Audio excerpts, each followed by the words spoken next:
अस्सलाम वालेकुम। सबसे पहले जो आज हमारा टॉपिक है वो है सेफ्टी से क्या मुराद है।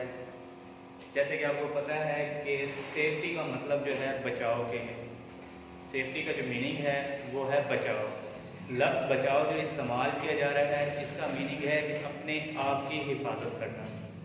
कि जब भी आप कोई भी काम शुरू करते हैं तो काम शुरू करने से पहले अपने आप की हिफाजत कैसे करनी है, किस तरह करनी है और किन किन सेफ्टी प्रोटेक्टिव को इस्तेमाल करते हुए आप सेफ्टी से अपने आप की हिफाजत कर सकते हैं। जैसे कि बचाव से मुराद, जब भी कोई वर्कर कोई काम स्टार्ट करने से पहले अपने आप की हिफाजत करता है तो सेफ्टी कहलाता है, जिसमें वर्कर के किसी भी जिस्म का जो जख्मी होने से बचता है या कुली माजूरी से बाइस होने से बचता है, सेफ्टी कहलाता है। तो सेफ्टी से मुराद बचाव के हैं कि ऐसा तरीका जिसमें वर्कर अपने आप की ज़ाती हिफाजत करता है, सेफ्टी कहलाता है।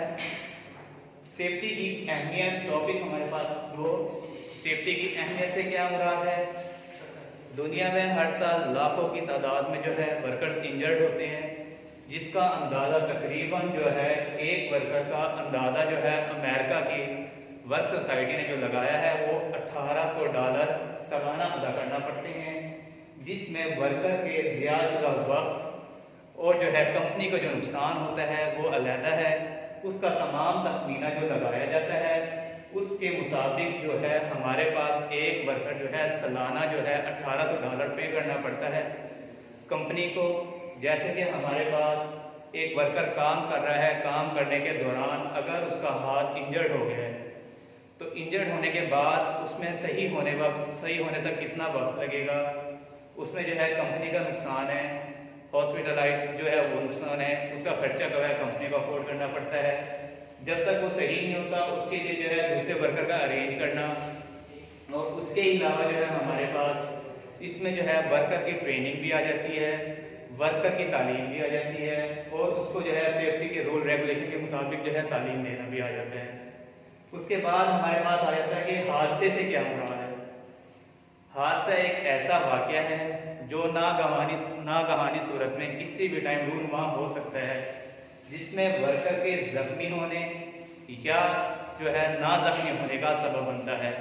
जैसे कि आप काम कर रहे हैं, काम के दौरान ओपन एरिया में जब आप काम करते हैं या आप किसी भी टावर क्रेन की मदद से कोई चीज़ मटेरियल हैंग करते हैं, तो हैंग करने के दौरान जब आपने मटेरियल को हैंग कर दिया है, टावर क्रेन उसको हैंग करते हुए ऊपर की तरफ लेके जा रही है, खुदा ना खास्ता जो हमारे पास टावर क्रेन का हैंगिंग हुक होता है अगर वो टूट जाए तो जो उसमें मटेरियल हैंग किया गया होता है वो नीचे की तरफ जब गिरता है तो उसके नीचे जो वर्कर्स आते हैं वो हादसे का शिकार बनते हैं। जो हादसे का शिकार बनते हैं उनमें कुछ जो है कुली माजूरी का बायस बनते हैं और कुछ मामूली चोटें और जख्म आने के बाद ठीक हो जाते हैं। जो कुली माजूरी का बायस बनते हैं वो हमारे पास बड़े हादसे यानी कि मेजर एक्सीडेंट में शामिल होता है, और जो हमारे पास जो है नॉर्मल इंजर के बाद सही हो जाते हैं वो हमारे पास माइनर एक्सीडेंट में शामिल होते हैं। तो इसी तरह हमारे पास जो है हादसे की जो अक़साम है वो दो है। नंबर 1 हमारे पास मेजर एक्सीडेंट, नंबर 2 हमारे पास माइनर एक्सीडेंट। मेजर एक्सीडेंट हमारे पास जो है ऐसा हादसा जिसमें वर्कर जो है कुली माजूरी का बायस बनता है, जिसमें वर्कर का हाथ डैमेज हो जाना, पाँव का डैमेज हो जाना, सर का डैमेज हो जाना, आँख का ज़िया हो जाना और इस तरह की दूसरी मुख्तलिफ वजूहात है जिसकी वजह से वर्कर दोबारा काम करने के लायक नहीं रहता। उसके बाद हमारे पास है दूसरा जो है वो है माइनर यानी कि छोटा हादसा। माइनर एक्सीडेंट में हमारे पास क्या है कि ऐसा हादसा जिसमें वर्कर के जख्मी होने के बाद कम से कम वक्त में जो है वो ठीक होकर दोबारा अपने काम की तरफ राग़िब हो जाए, वो हमारे पास कहलाता है माइनर एक्सीडेंट।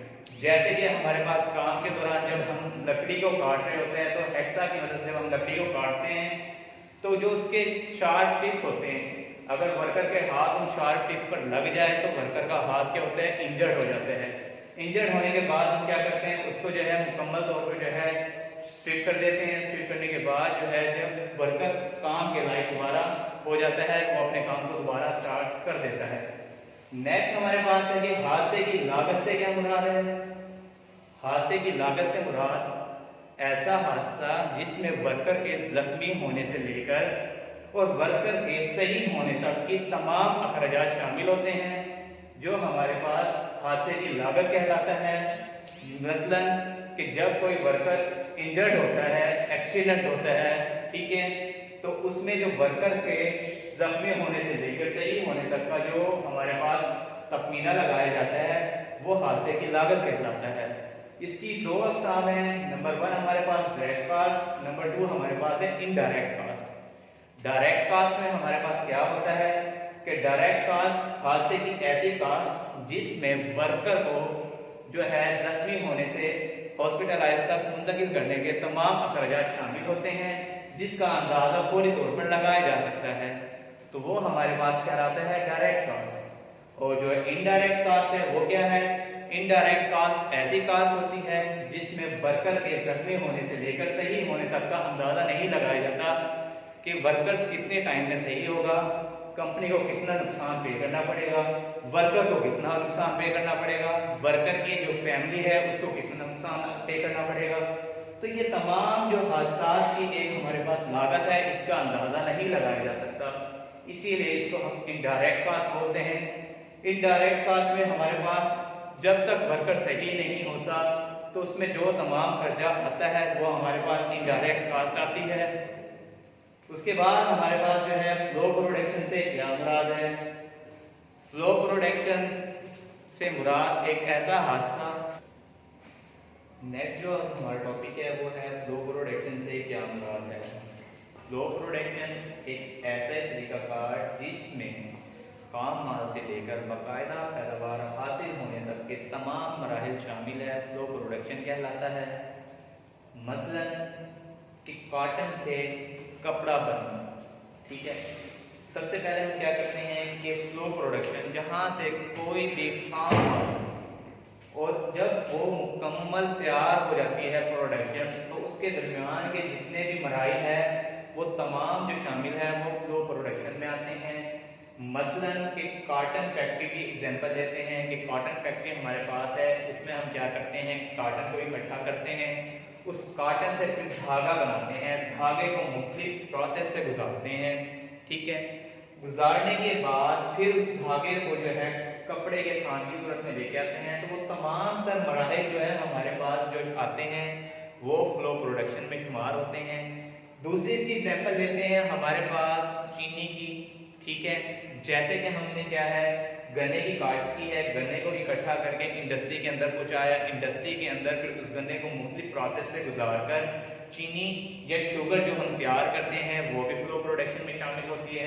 उसके बाद जो हम एग्जांपल लेते हैं वो हम लेते हैं फूड इंडस्ट्री की, जिसमें हमारे पास बबल्स वगैरह हैं, टॉफीज वगैरह हैं, वो तमाम तर जो मराहिल है जहाँ से वो प्रोडक्ट बनना स्टार्ट हो रही है और जहाँ पर जाके वो प्रोडक्ट का जो एंड है जहाँ पर वो जाकर कंप्लीट होती है, तो उसके तमाम के तमाम तर मराहिल जो फर्स्ट से लेकर लास्ट वाले तक के तमाम मराहिल जो शामिल है वो हमारे पास फ्लो प्रोडक्शन कहलाता है।